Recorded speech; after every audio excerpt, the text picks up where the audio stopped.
Right, guys, welcome. Today we have a really special guest and a different kind of guest, to be honest with you. One that has diversified his talents from being a vlogger and author, and now he's a director at Rogue Interactive. But something that people will want to know is that he also started off as a gaming programmer. It's Gary Burfield-Wallis. How you doing, mate? Hello, thank you. It's all good. Yeah, I've forgotten about the gaming programming. I mean, that was a very long time ago. What made you we'll start back then. What made you want to get into programming, as you say, a very long time ago? It was kind of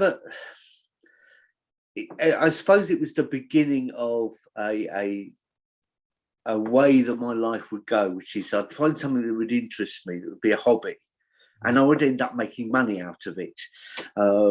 Not intentionally at first, but it's one of those things. And in the face of the gaming, it was back in the. I remember this very, very well indeed, because I'd won a car at the local donkey derby. Wow. Bear with me on this. It was I had to throw 6 sixes on a dice, and it was just it was a horrible experience. It really was. I didn't want to win it, but I did anyway. And then I failed my driving test the week after, so I sold the car. I also had, it was back in the day when I had no chance of getting not long left school, no chance of getting a job. And I saw this ZX81 thing in Smiths. I had no idea what it was really. It looked interesting. I had some money, so I bought it. And I started fiddling around with it. I quickly progressed to a Sinclair ZX Spectrum, and I learnt to program. I learnt to program in machine code, which is the language of the computer itself. And very quickly wrote some little games. And then I wrote this thing for school for school children. There's a spelling program, and just for a bit of fun, I sent it into a company, and they sold it, and it went into schools, and I got royalties for it. And it was like, I enjoy this. I can actually make money out of it. And hey, so the gaming or the programming for games actually started there. Wow. Now you said you had no chance of getting a job. Was that what what do you mean by that? Did you leave school early? Like I left school on fourth year, I think, and I definitely had no chance of getting a job. But what what made you say that? Were you so where before, like, you left school and I've never won anything quite like that before in a competition, mind you. But before that, where did your school, like, because obviously programming, you must have had a talent for like technology slash, because obviously you are an author, but we'll talk about that. You are an author. We'll talk about that in a bit. But where did that talent kind of come from? Like, absolutely no idea. It was a complete surprise to everybody, including me, because I mean, during my last year of school, I would go into school every morning. I would register, and then I would walk straight out the front gates and go home. There's no way. I mean, I left with 1 grade 4 CSE. That was it. You know, I really was not academic. I absolutely detested school. And didn't see the point. So, and if I don't see the point, I don't do something. I don't do it, and that's that. You know. So this whole thing of this natural ability for understanding computers or understanding computer languages was a complete and utter surprise. wow. So like you said, you said you left school. So did you go to college or anything like that after school, or what was your path like after? What was your path like after that? Okay. Cool. We're going back a very long time. Left school. I got a job as a assistant in a greengrocer's, which I think I held that job down for all of about 2 weeks. Didn't like that very much. I then ended up working as a a trainee exhaust fitter at some. No, I did other bits and pieces. I never had a job for very long. I did other bits and pieces. I did a thing as a trainee exhaust fitter. I then managed to, at some point, get myself on a course as a motor vehicle repair and maintenance. It was one of these government-backed schemes. I think they called it TOPS or something. Right, okay. And I came out as a qualified, it was an intensive course. It was something I did for 6 months to come out as a qualified motor mechanic.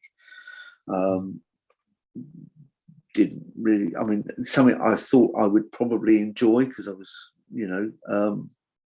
not really, something I could do, but I didn't necessarily enjoy it. It was a job. Although I finished that, came out as a qualified mechanic, but actually had no chance of getting a job because there just weren't any, because in those days there just weren't any jobs about anyway, which is why these government schemes were kicking around to get people off the dole. So yeah, that's why I had no chance of a job, because there just weren't any jobs around, even though I was supposedly qualified. Yeah. So what did you do for money then? Like, how did this? Is this where the kind of the winning the car comes in, and then the programming and stuff? Was it that early? Was it that earlier on when you were younger, or was it like, was it further down the line than that? Did you have a couple of like years where you did kind of the odd job type thing again? No. That's kind of where things started, where I started to discover that if I enjoyed something, I could make money out of it. I could turn it into earning a living in some way. I mean, from there, from being a games programmer, that sort of eventually fizzled out because I kind of got caught up in the end of the boom period where people made a lot of money from games. And I didn't make a lot of money from games. I was just missed the wagon. just missed it. Just, tried to jump on the train and missed. Never mind. It was from there, from doing that, I then applied for a job as because I knew I was into computers then, and I applied for a job as a computer technician. Not a computer technician. What do they call it? Computer operator. All right. Okay. For a local company, and I went along to the interview, and this interview went on for about 2.5 hours, very bizarrely, and I was eventually offered a job, but not as a computer operator, but as a consultant for them. Wow. Because because this is when PCs were starting to come into offices, and they were starting to use them more, and they wanted to computerize their operation a lot more. And I seemed to know an awful lot about it because it all made sense to me. This is also the beginning of the web as well. This is where things started to take off on that thing, and I knew a fair bit about that. I was able to, basically, I talked myself into a job that they didn't know that they had, a position they didn't know they had, and I started off as a consultant, and that's where my computer career really began to take off. And I eventually, and it was very bizarre position, because I was not employed as an employee, but as a freelance consultant. But but they gave me an office and a desk, and it was a fair amount of money as well, which was really odd. So, but that's where it started, I suppose. So you've always kind of had the gift of, I call it the gift of knowing what you actually like. You only kind of do what you kind of feel that's worth your time, and also you kind of only do what you love. It is kind of a gift to be able to recognize that, to be honest with you. But what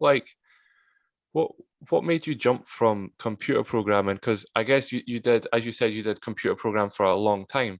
But what made you jump from computer programming then to doing what you do, then to doing which I found really interesting that you told me, but then to doing like the YouTube and the vlogging and stuff like that, and the photography. Because that's like two different. YouTube is obviously more computer, but jumping from that to that is like two different mediums. What made you jump from computer programming to that type of stuff?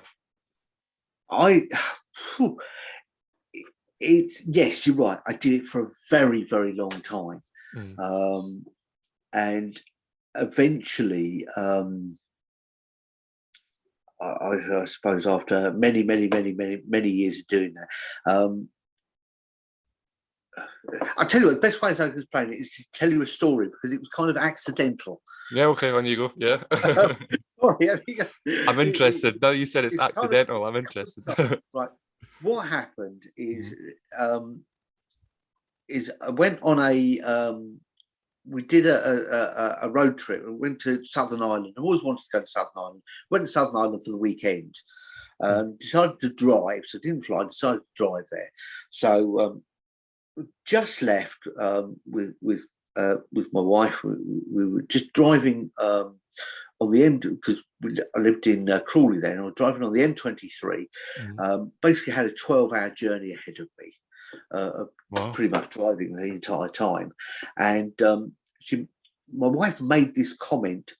She said, wouldn't it be good if we had one of those, because then we could take the dogs with us, because I had a couple of dogs then. Now, she had seen a motorhome. I had seen a camper van. Right. It comes out as to why that's significant. Anyway, and I went, oh yeah, that's a good idea. Anyway, there's a bit of a problem with saying something like that to me when all I can do is drive, and the only other thing I can do is think. So after 12 hours, by the time we've got to Southern Ireland, this whole idea has taken on an entire world of its own. It has grown in my head like this little seed, has grown and grown and grown. And now I'm absolutely fascinated with the whole idea. So I start doing some research into getting a camper van. She still thinks it's a motorhome. I'm still thinking camper van. Never mind. And I come across this concept called full-timers. What's that?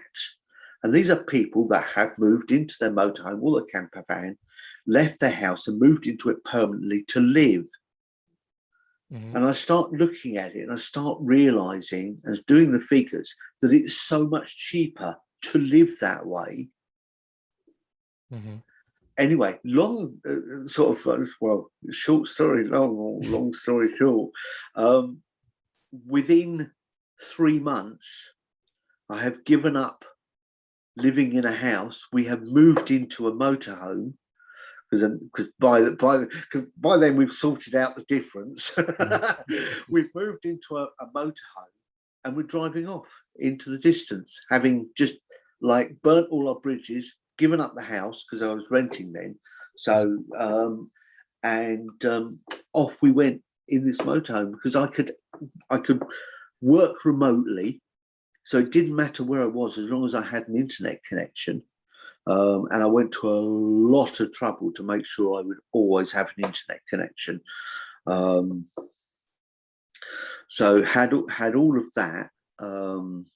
This is all in a book that I wrote, Life on the Road.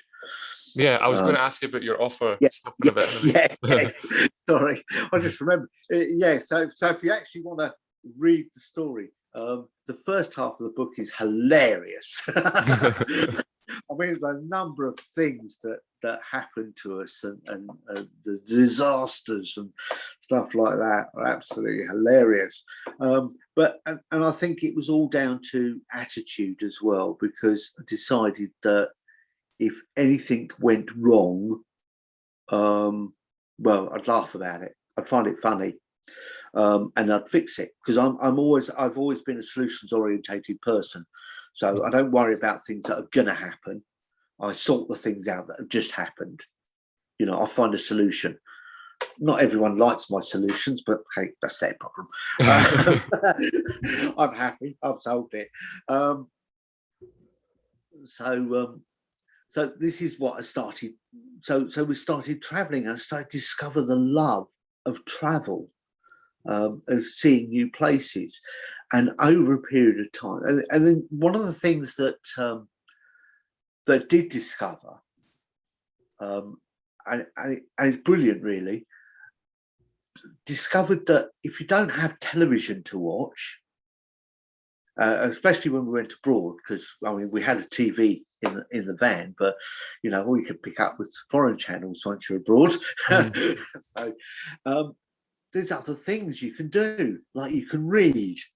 The love of reading started to, you know, really sort of like capture me, and I started to really enjoy books. And you know how you say how you hear people say everyone's got a book in them. Yeah, it's true. It's true. Surprisingly, and I never thought I did, but I had books in me.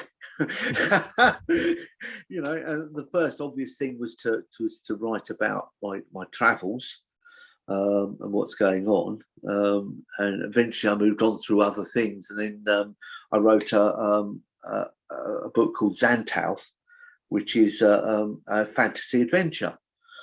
And I kind of enjoyed doing that.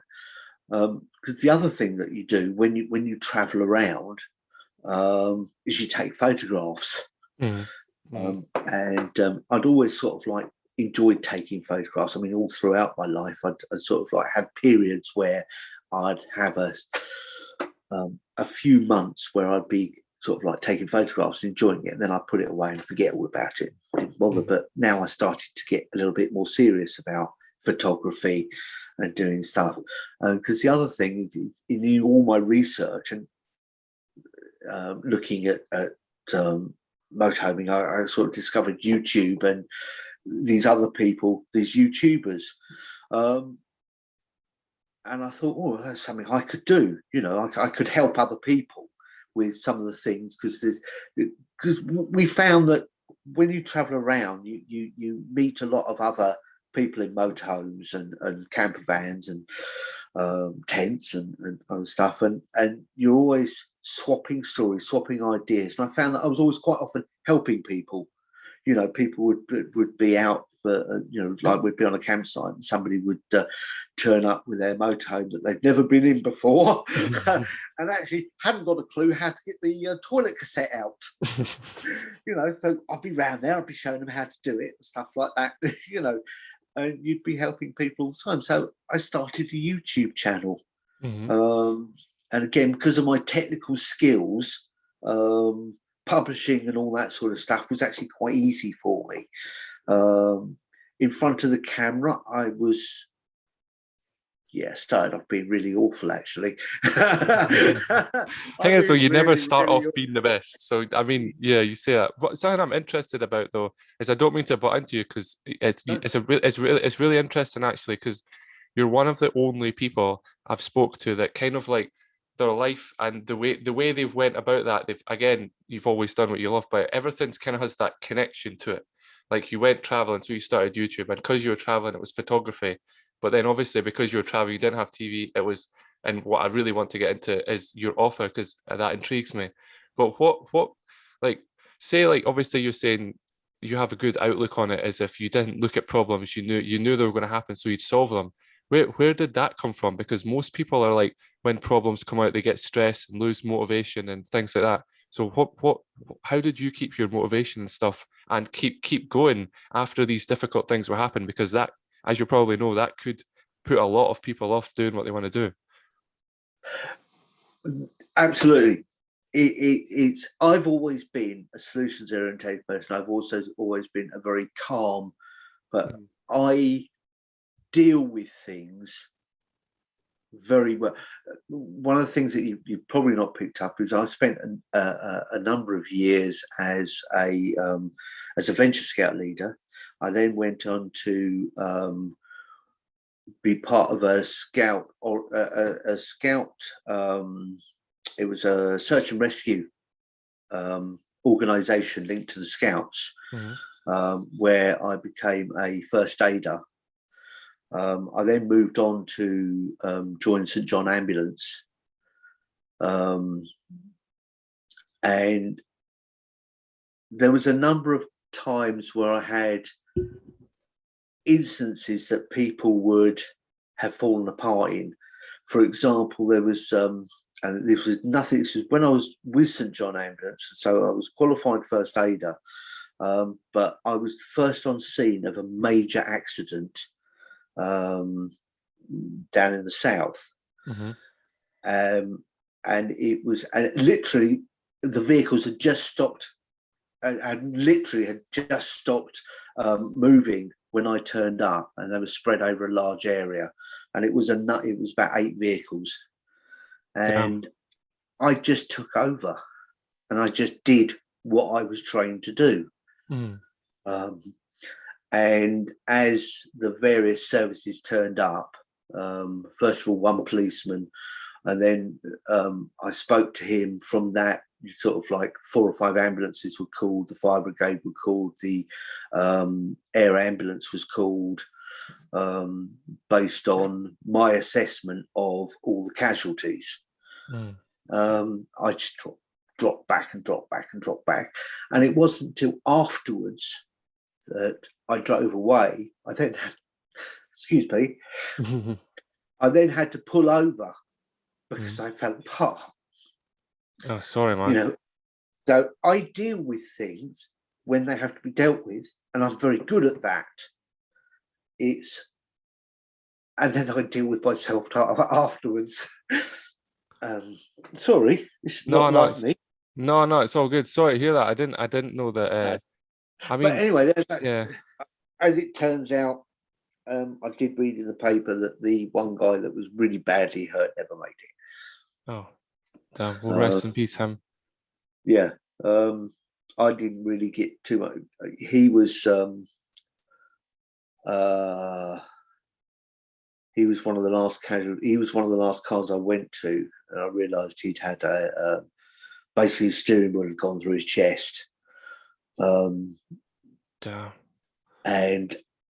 as I was assessing him, this woman turned up. I'm a doctor.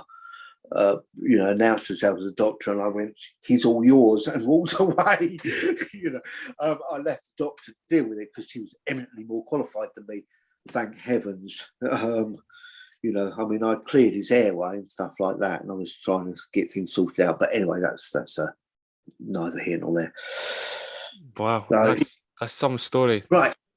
So going back to what you're saying. Where do I get that from? I don't know. That's just me. That's my personality makeup, is that when something goes wrong, I fix it, I deal with it.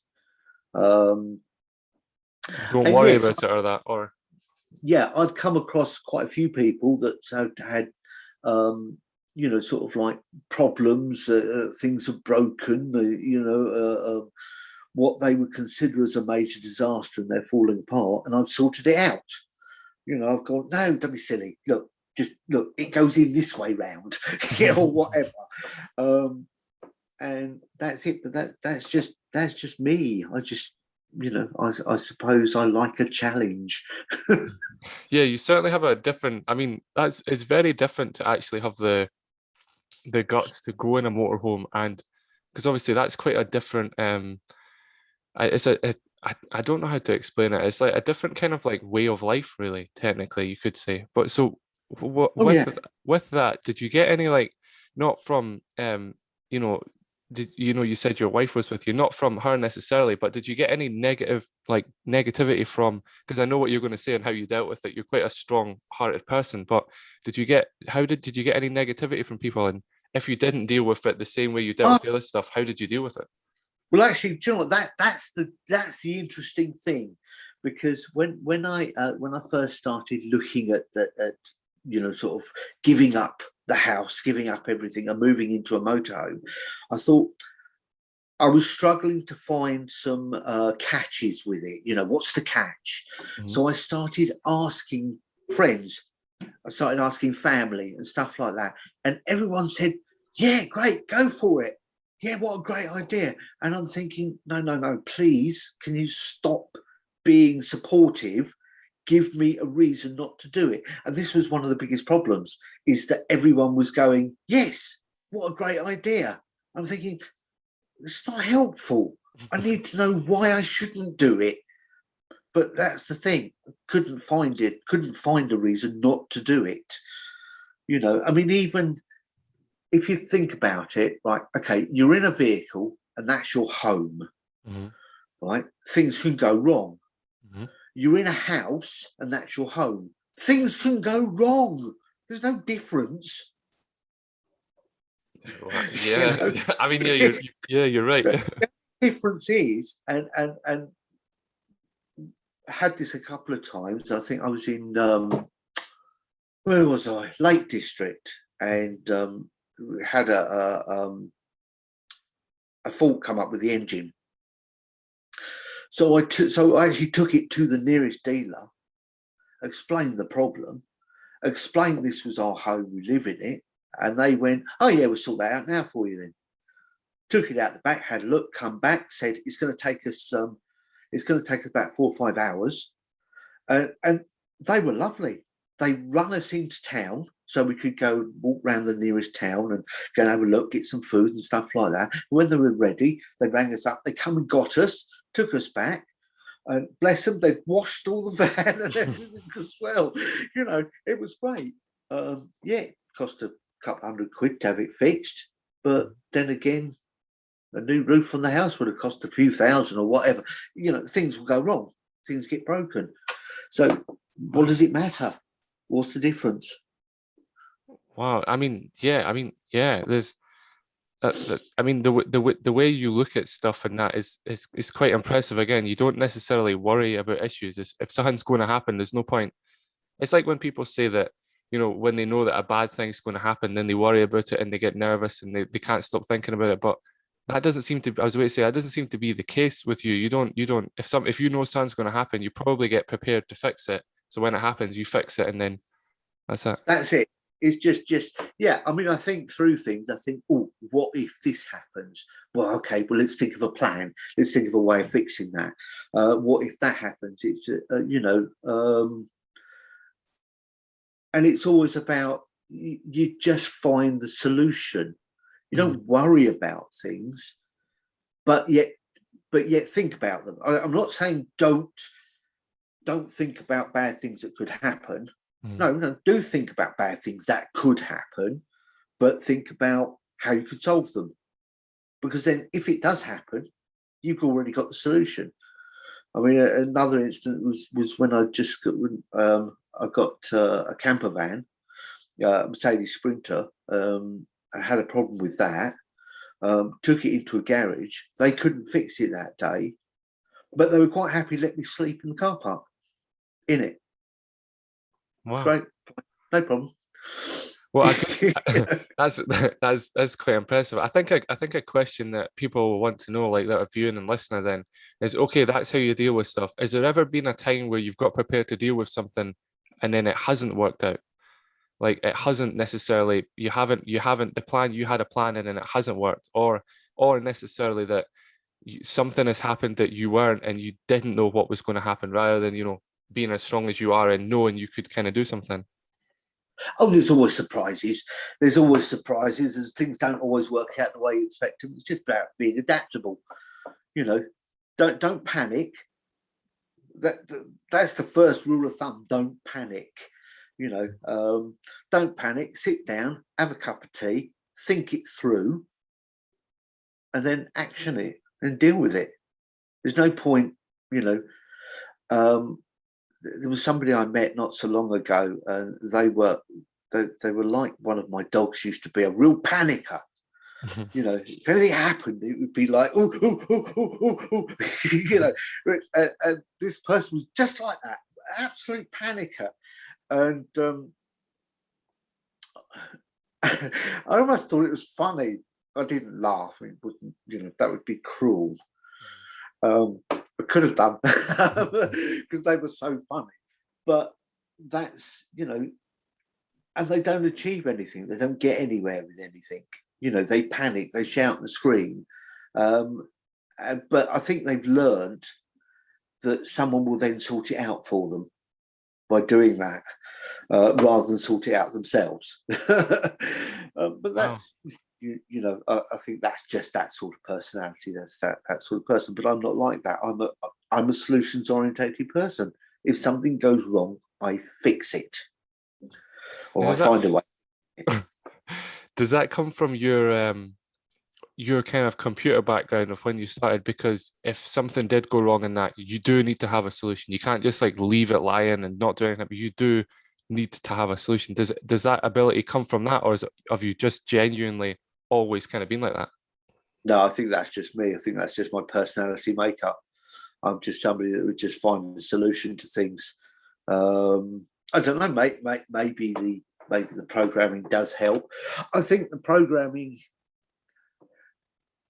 I don't know whether the programming made me a logical thinker, or whether I was already a logical thinker, so I was good at programming. That's a good point. Never thought about that. Making you think. I think I just think in logical terms. Everything is very sort of like fairly simple and black and white with me. Mm-hmm. I suppose there's bits of grey on the edges, but mind you, with a beard, it is going grey. But yeah, no, I think that's just me. That's just my personality. Yeah. So one thing I did leave it till the end. Obviously, I said that to everybody that you were an author, and I wanted to leave that bit to the end because that bit intrigues me. So I'd love to talk about that. So being an author, obviously.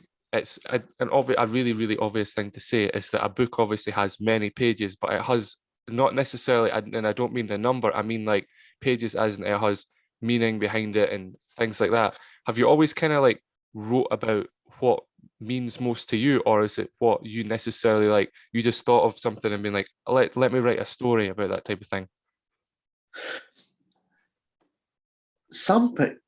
Okay. Some people say you should write about what you know. Mm-hmm. Others have always said write about what you don't know, because then you learn about things.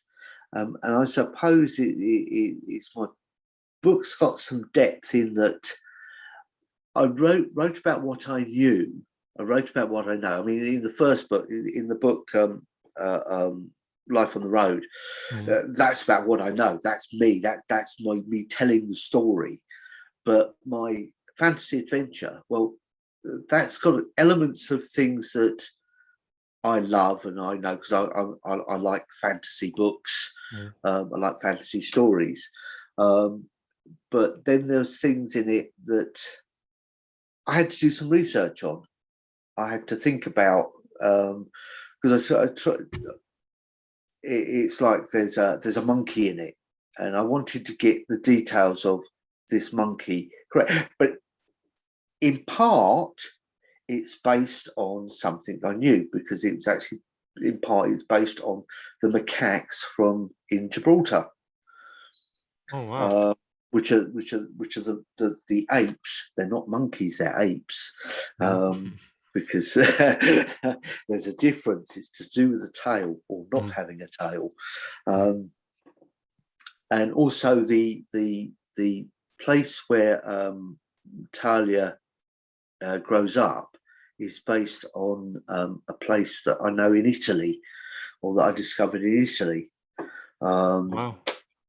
So it's a little bit of what I know, a bit of inspiration from my surroundings, from my travels, a bit of inspiration from books that I've read about magic and stuff like that, and a little bit of doing some research and making some stuff up out of my head. It's scary. So yeah, but there was a lot of planning involved in it. I mean, there's, whilst it's not in the book, there is actually a map, because I needed a map to make sense of the timings of how long it would take them to get from A to B and stuff like that, because I wanted some accuracy in it as well. That's what I was going to ask you there. I should have asked you with the names of the book, but it's because I already knew. It's because we spoke about them before and before Yeah. the call and that. So what was the name of both of your books? Just so people can go and look them up and try and find them. Well, one's Life on the Road, Mm-hmm. and the other one is Xanthouse. Mm. So they're both on Amazon. In fact, if you search my name on Amazon, you'll find me as an author and the books there. Yeah, you also have a website. I'm not like I'm ending the conversation now, but you also have a website, GaryBurfield.me as well. That's something that people should definitely check out. But I would like. Sorry, can I correct you? It's Burfield-Wallis.me.uk. Oh yeah, so it is. Yeah, it's because you gave me. It's because I got it wrong the first time as well. Well, that was my fault. That's because I got it wrong and we confused each other. So have you ever because you've kind of wrote about again places you've been, which again is impressive, and then obviously Life on the Road. That's really. I'm definitely going to give that another read. But sorry. But what's like one thing you necessarily like or wish you could write about? Because you said you only write about things that you've kind of know or done. But is there something you want to write about that you haven't done, or are you going or currently going to write about? No, one of the biggest challenges that I've had is Life on the Road. That kind of started off as one book, then two books, and then it got combined into one book. Mm-hmm.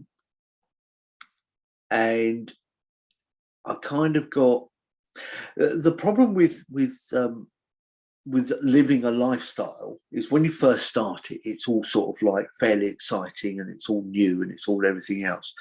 Eventually it becomes normal. And try writing about normal. You don't think it's very interesting anymore. Not to write about. So there isn't any more to it. That's where it stopped because it became. I don't want to use the same, but it kind of felt like same old. Why would anyone be interested in any more of that? Okay. They actually are interested, but it's really hard to write about something that doesn't excite you, which is why I went on to write the fantasy adventure, and there's more to that story. I've written one book, and there are more books I could possibly write on that because I sort of planned more than that. But the biggest problem is finding well, you can't find a publisher. You have to go via a literary agent, apparently, and finding a literary agent is very, very challenging. So if there are any literary agents out there that would like to have a look, please have a look. I'd love to do more to this.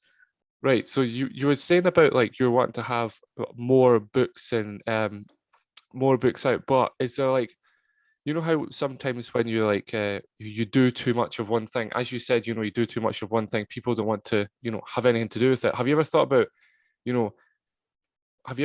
that? Obviously you've thought, well, obviously you have thought about that, but have you ever thought about like it doesn't really matter because I want to write the books? Have you ever that's the important thing. Write for yourself, do it for yourself. Mm-hmm. Don't worry about doing it for other people. Mm-hmm. And I think that's where I'm at. That's me. I do things for me. I don't do things for other people as such. I do things that I enjoy doing. If I don't enjoy doing it, I don't want to do it anymore. And I find something else that interests me instead. So yeah, I don't really know what else I can say about that. It's I don't think there's anything else that I would like to write about because there's nothing else that really sort of. I'm not that interested about it. Mind you. Then again, my life changes. I go through. I've discovered that over time, you change as a person, you grow as a person. Mind you, I think some people don't grow. I think they regress personally. But anyway, that's and your interests change, and I think that's what keeps you as a person interesting, keeps your life interesting. It keeps me going, because there's something, when there's something new, and I get excited about something, and I embrace it, and I start to enjoy it and love it, and and then knowing my past record, I then start making money out of it. That's always a good thing, though. Well, I think so. I think sometimes I think, oh God, here we go again. A hobby's turned into another money-making scheme. But hey, it pays the bills. It puts food on the table. Yeah, so, exactly. So what's so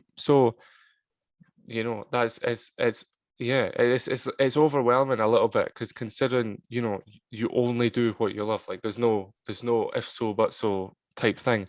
So what would you say is one thing, like, because obviously you've done the more things you kind of do are more like adventurous, or they're like kind of a little bit different. Obviously with photography and being an author, that's like you kind of have to be like really switched on, to be honest, to know what a good photo is and to be able to write a good book and stuff.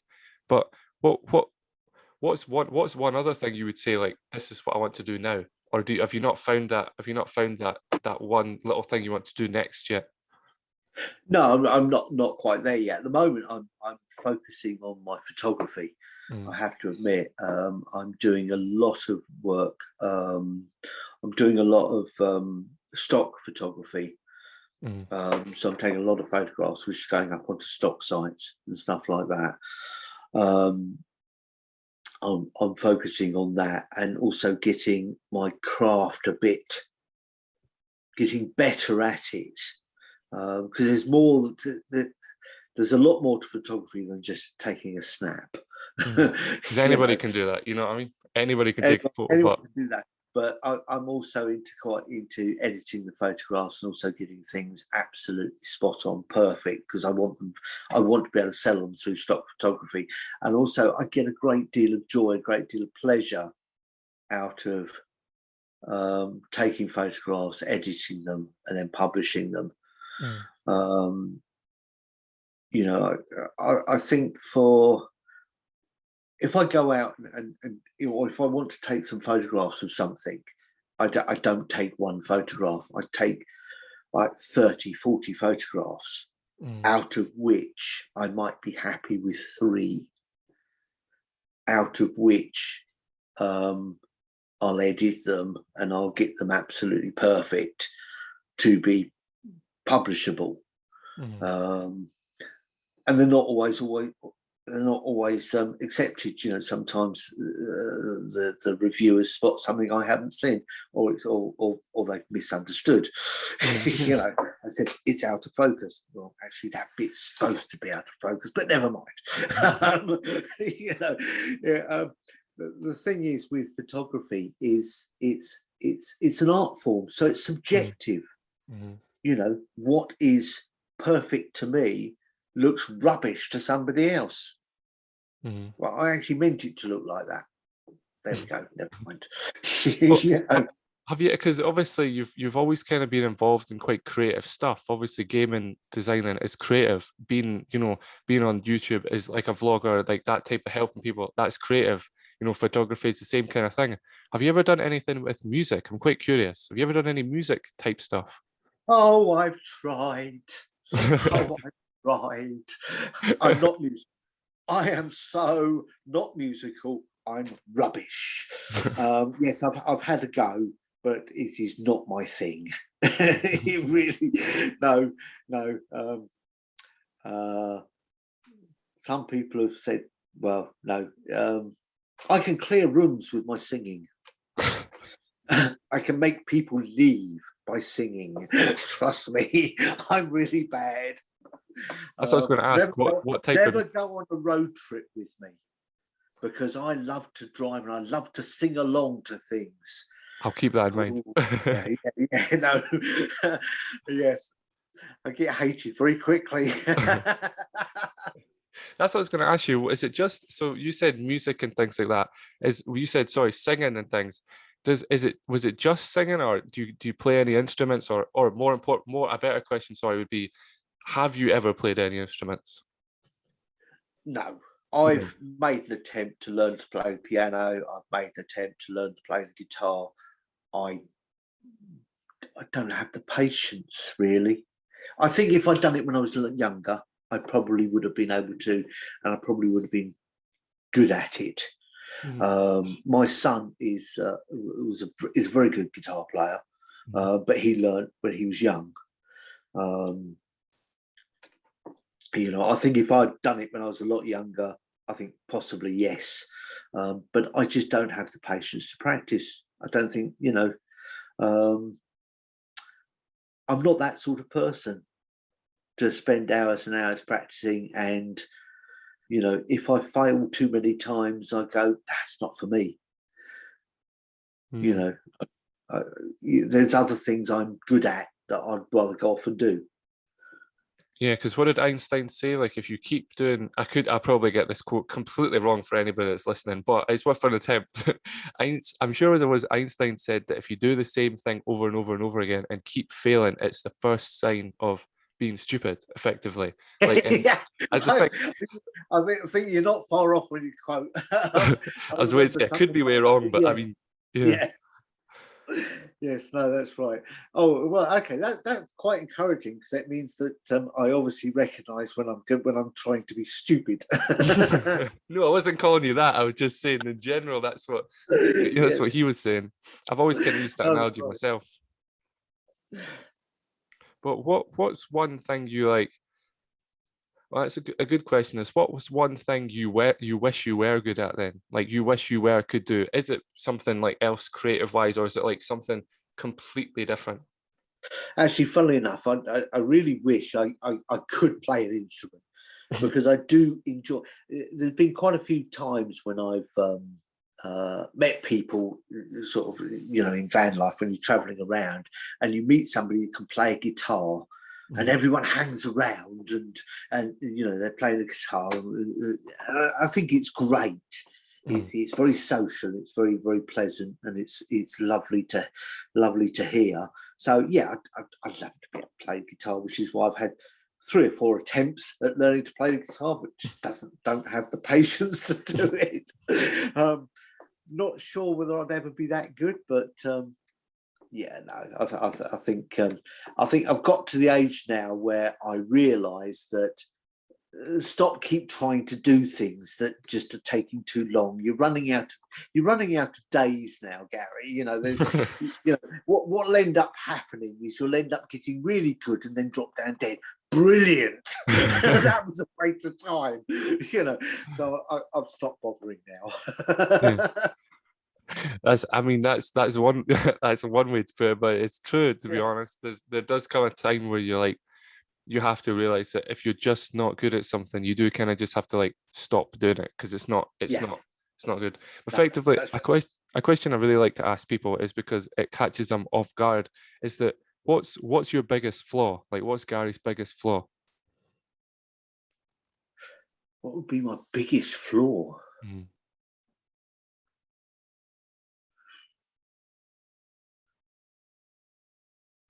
Sure, I don't really know. I have no idea what I could call my biggest flaw. That's a good thing.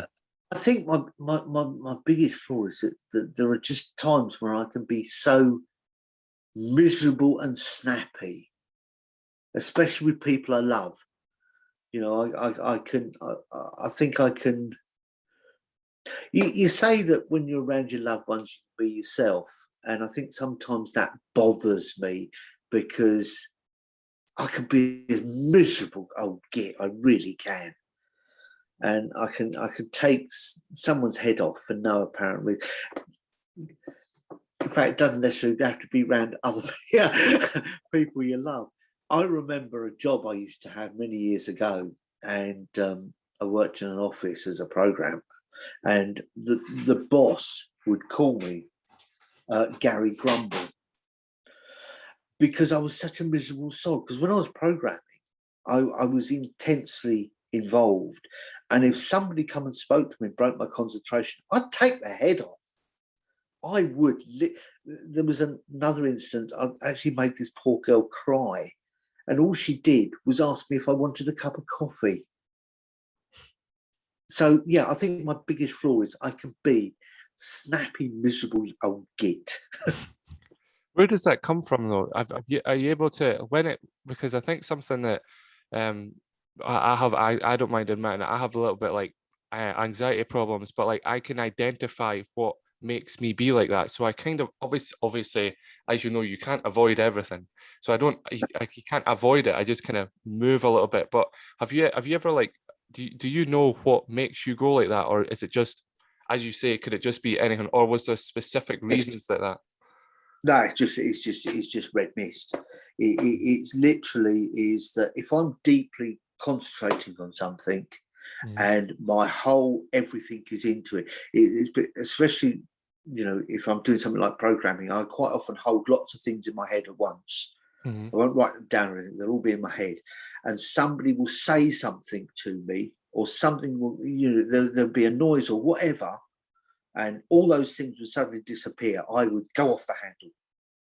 I would just fly into a rage in an instant. I don't think there's any recognizable trigger. I think in many respects it's the the fight or flight instincts. Yeah. Well, I don't have a flight one. Mine is literally it is fight. I will turn around, and it's a bit like one of my dogs bit me once, or grabbed hold of me really firmly, with the intention of biting. Well, I didn't flight. I literally turned around and grabbed his head with my other hand. I didn't move my arm, so he didn't do any damage. But my lord, it hurt the dog. It is because I go for the pain. I will attack what's attacking me as opposed to try and run away from it. And I think it's that if someone breaks my concentration, my immediate reaction is to turn and fight. Wow. I would say that's it. But so yes. Oh, in fact, no, I do avoid that situation completely. I don't work in offices. I'm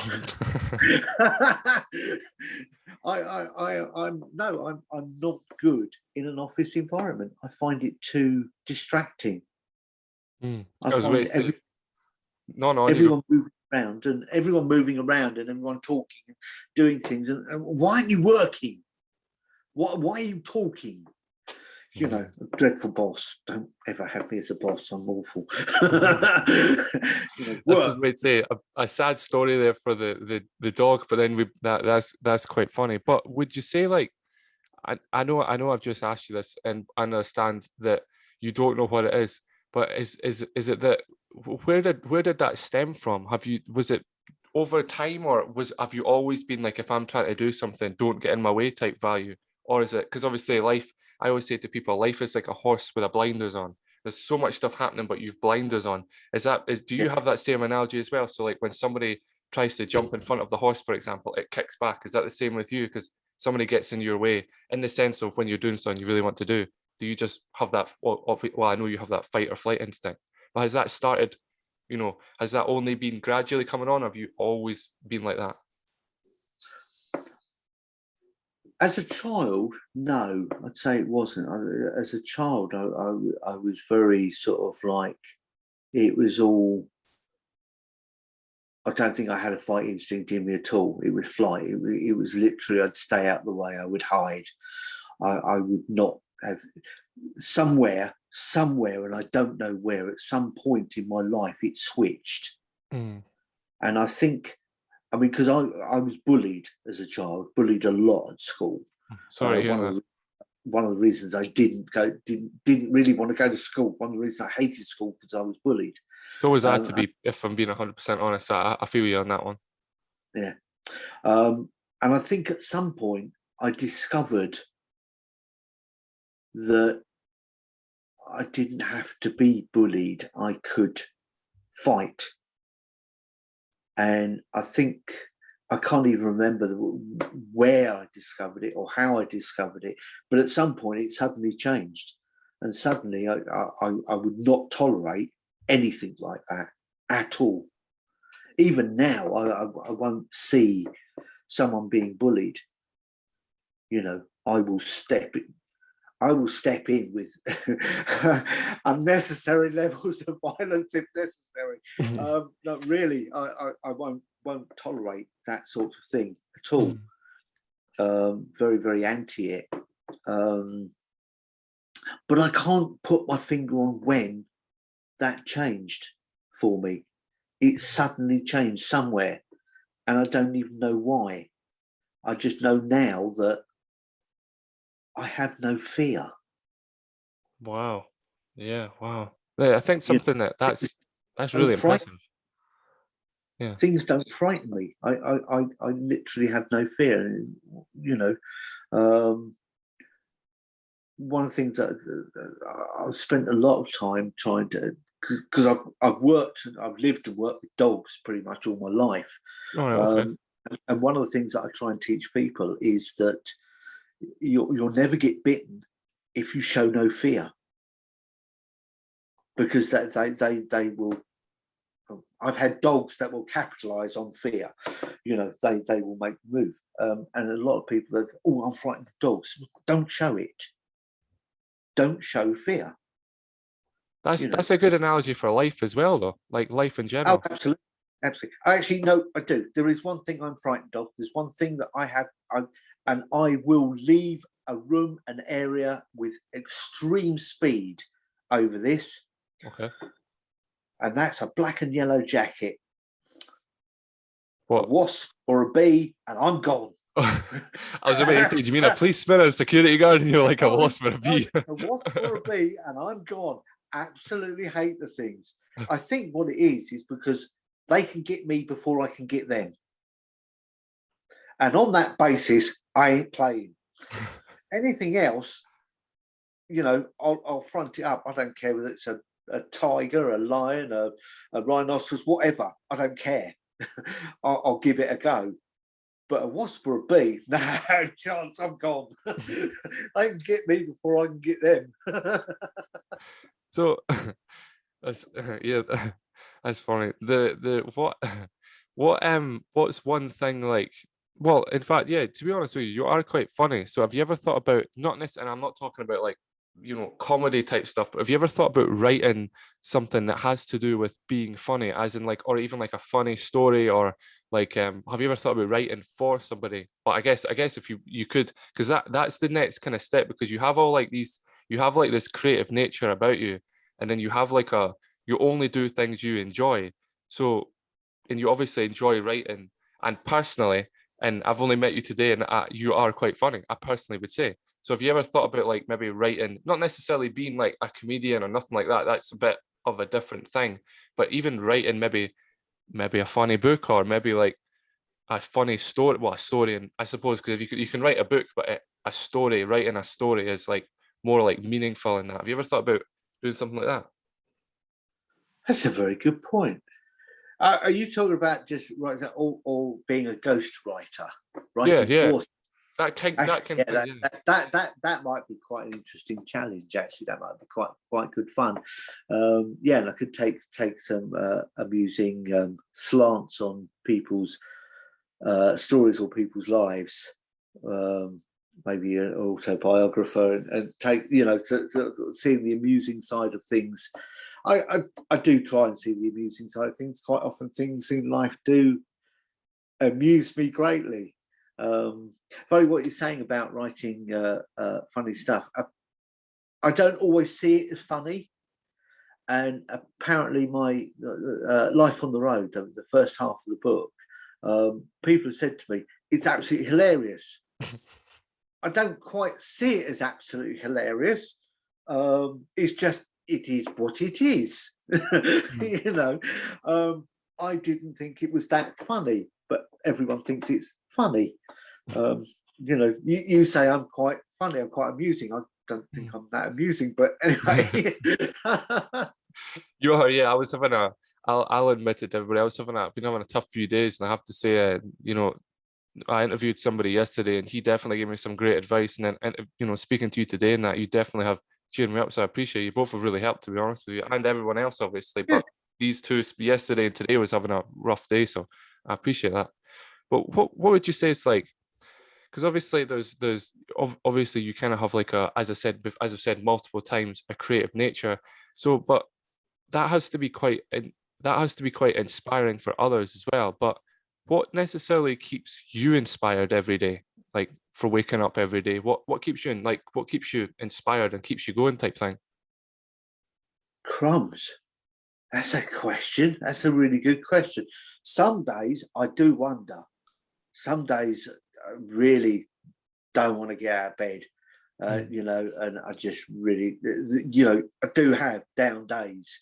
But generally is because when I think when I wake up, the first thing that switches on is my brain, is I start thinking, and I generally start planning.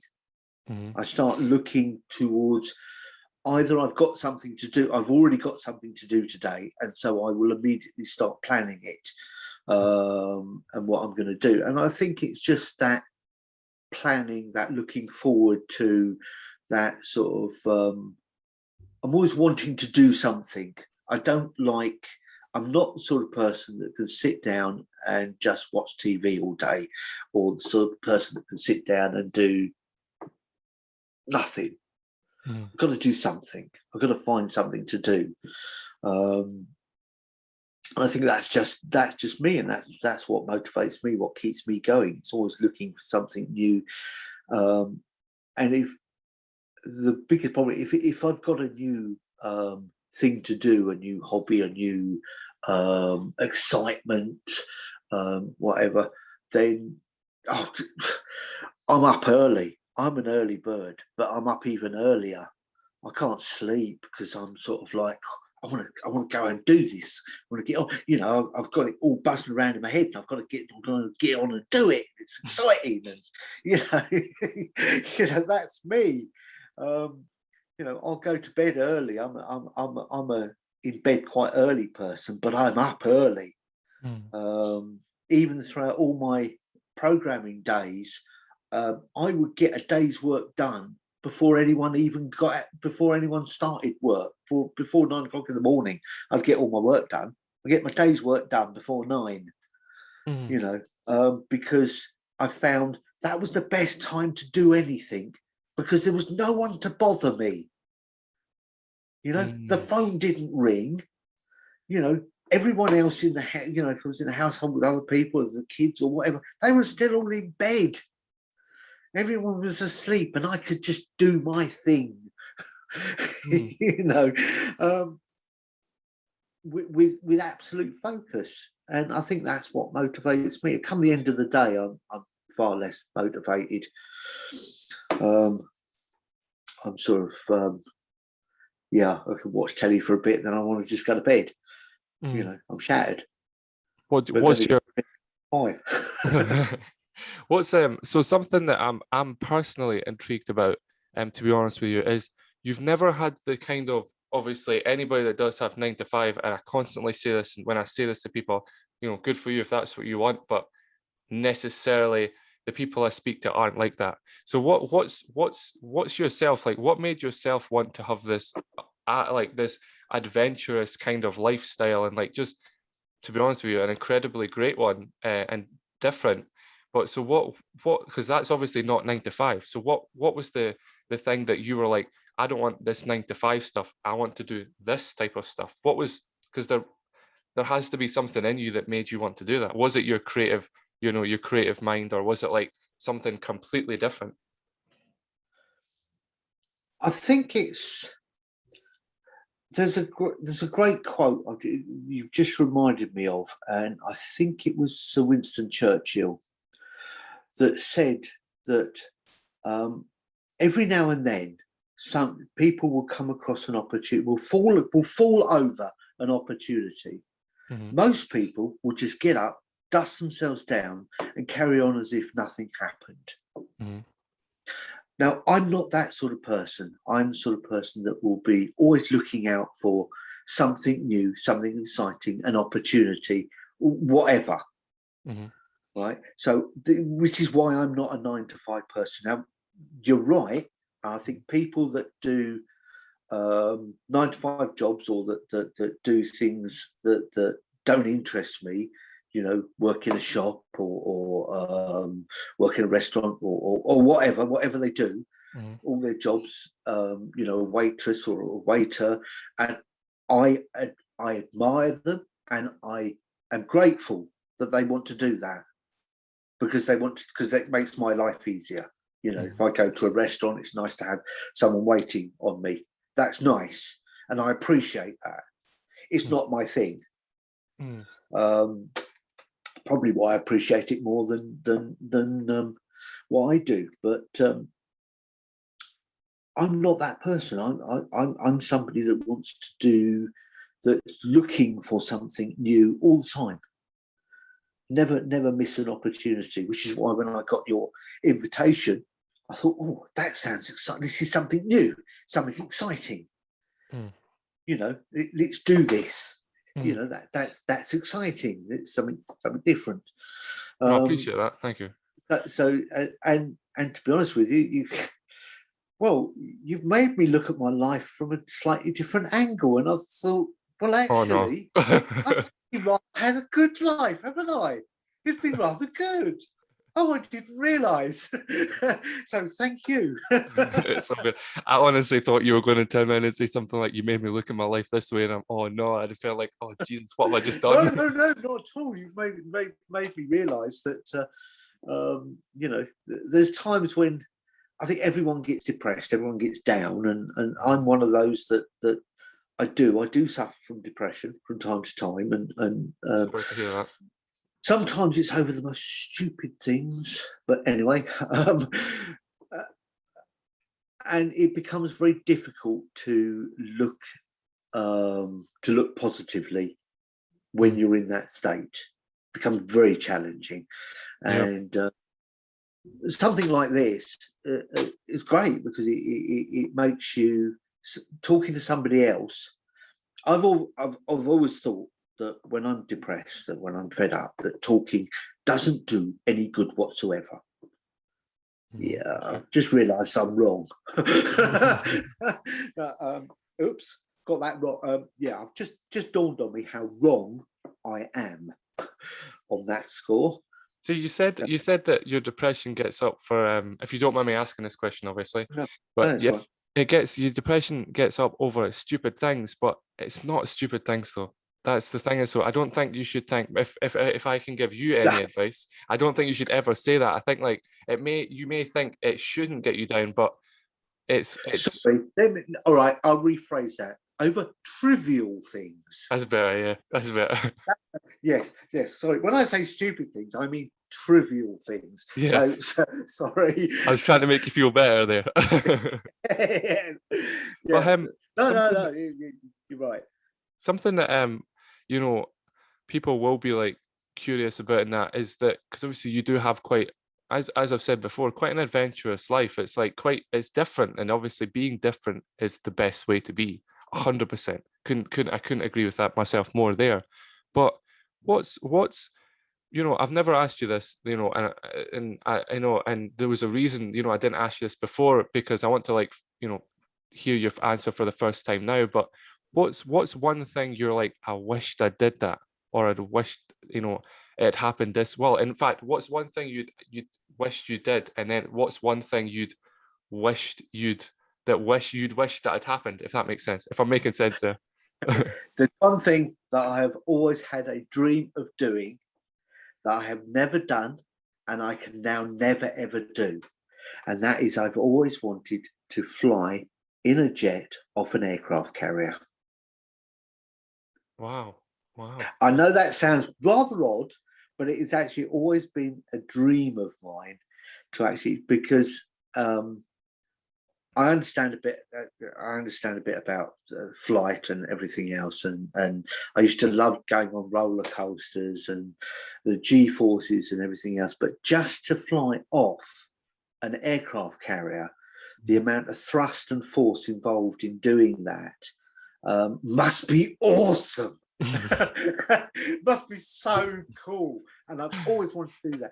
And when I was much younger, I was used to dream that I would make enough money one day to, if necessary, buy an Air Force, an aircraft, just so that I could have a go of doing that once. They could then keep the aeroplane, fine, whatever, but I just wanted to be able to do that. And that's the one thing that I've always wished. In fact, just I used to love flying. Used to adore flying. My last flight from Gibraltar to England and back again was absolutely horrendous because I can no longer fly because my body doesn't tolerate it anymore.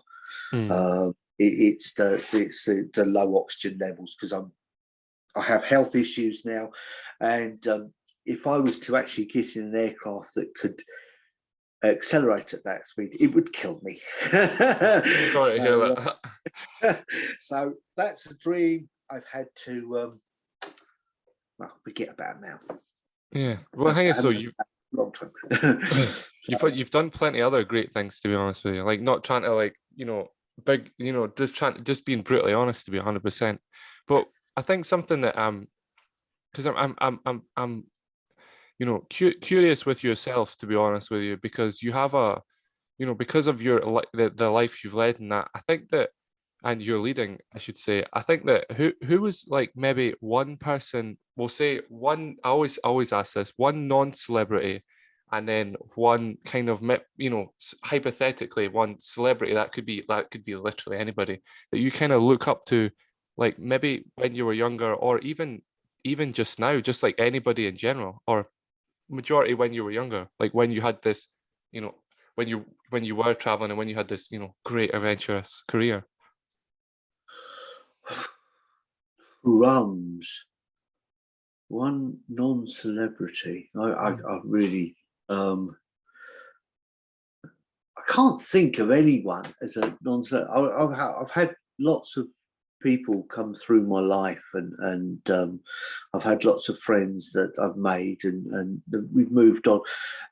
I find the funniest thing with sorry, I'm going to digress slightly because you just made me think of something. It's all right. One of the funniest things I find with people, with friends, is that you meet them and you're great friends for a while, but also often, in fact, normally you grow separate, you grow apart, and you don't so much lose the friends as you just don't involve with them as much as you were at first. Interesting, but anyway, sorry, just no, I can completely relate. I can add a bit in there. I can if I don't mind to butt into you. I just want to be able to say something on top of that. I actually had a friend of, now I'm 26 now, and I met this guy when I was about 11, 12, and last year we stopped talking, and that was one of the most hardest things I've had to go through. He was like my best part. Like I've only had I'm the type of person that has like a little circle of people. I don't have loads of friends because it's too much. I have a circle of people that I really, really, really, truly have known like my whole life type thing. And he was one of them outside my actual family that I actually trusted and brought into the family. And then he, I don't want to really get into it, to be honest with you, but he kind of like did something, and then it kind of made the relationship break down, and the fact, because it was family eventually. So I can definitely relate to like people coming in your life and leaving. I can 100% relate to that. Yeah. It I think over the years I've got the hang of that now, and I accept that, and I don't get hung up on people that then move on, or I move on. Sometimes it's me. I have said that I can be grumpy, miserable git, I suppose. And I accept that, and I know there's somebody else that I'm going to meet shortly, who's going to be brought into the new circle. The circle's constantly changing. The circle of life, I guess, to put a spin on it. You're definitely giving me things to think about by saying stuff, because there's situations at the moment where I always worry about like people leaving and people coming back, but like, I have to say, you definitely given me stuff to, think about in that sense. But I still want to figure out who these people are that you look up to. I still want to figure that one out. So yeah, I don't. This is the trouble. I think I suppose as heroes are concerned, I mean, I was brought up as a James Bond fan. I suppose my hero is James Bond. oh, who's your favorite one? Oh, it's got to be Sean Connery. I'm Oh, sorry, yeah, I was Sean. I mean, that's my era. or Pierce Brosnan. I mean, good. What a guy! What a guy! Yeah, yeah, he was good, but no, not like Sean Connery. I mean, Sean Connery was the man, he had the women, he had the gadgets, he had the cars, the exciting life. It was perfect, brilliant. 100%. That's my sort of thing. But heroes. I think it doesn't have to be a hero. Maybe that's one of my problems, that I don't really have a hero as such, or so. Mind you, they do say never meet heroes. No. Well, I can tell you a story about that actually. I interviewed a guy from different, from Talksport. Simeon Wright was his name. What a night! What an incredibly successful guy for his age and stuff. To be perfectly honest with you, and he said that he's met some famous footballers. Obviously, he can't name who it is because NDAs and that. But he said he's met a lot of his idols, and I asked him, I was like, should you actually meet your idols? And he said, yeah, like 100%. Yeah. Well, I mean, there is that side of stuff, and then there is people that say never do it, but there is people out there that say you should do it, type thing. Yeah, yeah. I suppose. I mean, there was just before the pandemic hit. And I was heavily into YouTube and stuff like this. I was actually arranging to meet up with 2 or 3 of my YouTube heroes, I suppose you could call that, and all planning to go to a show and a camper van show and a meet where I was actually going to get to meet some of these really, really cool people that were on YouTube, and it never happened because the pandemic, things got cancelled and everything else. And I still hope to do that one day because they seem like really, really nice people. I'm hoping that they just like they are on their YouTube channel. I think like something that I'm intrigued to ask yourself about as well, because obviously you do have quite a bit of subscribers on YouTube and views and things like that, which is way more than what I do. But I think like have you ever had to like think about what you post on social media and stuff like that due to certain things, or is it just literally been it doesn't faze you what people think? Or have you got that type of thing you were like, maybe I should not post this or post that? Or I'm not talking about anything dodgy or anything like that. I'm just talking about stuff, and it could be anything in general. Something you write, you're like, maybe I shouldn't have put that up. Or have you never really came across that? Generally, no. I don't give a rat's what's it about what people think of me. However, there have been times, and I can't think of exactly what, but there's been times when I've gone, actually, no, that's a little bit too near the knuckle, or that's a little bit too, no, I shouldn't post that. That's not a good idea. That really will. I think if I think it will offend some people or offend a lot of people, I won't do it. Because I don't want to seriously upset people. That's not me.